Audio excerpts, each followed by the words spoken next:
So guys, kumusta? Nabalitaan nyo na ba yung nangyari dun sa mayor dun sa Maguindanao? Yung inambush.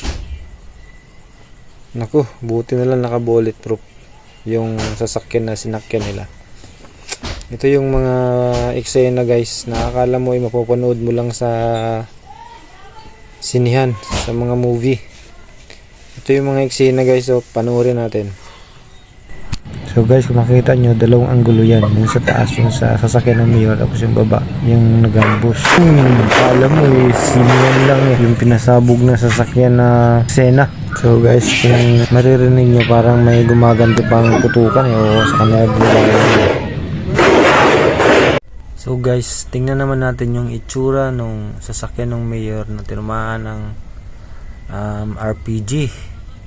Tsaka yung sasakyan na yung sasakyan ng ambush.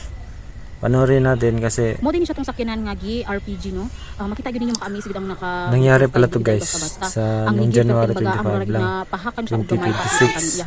sa left side sa second set no, mura gid na siya. Siguro guys yung punteriya nung karang ginatudlo niya bakal na siya, ilalim din talaga siguro di ba ang mga ng bulletproof is sasakyan mga level 1 level gulong 2 para para sa mga tumaob. level 6 na siya kay Kaso hindi nangyari yung tumaob. Murarag yung sa tingin ko lang. murarag ni ang Tapos RPG siyempre alam na siguro pero ng lahi mga na siya nga pagkatira kay naka-bulletproof na sasakyan. patay gyud ang nakasakayan ni.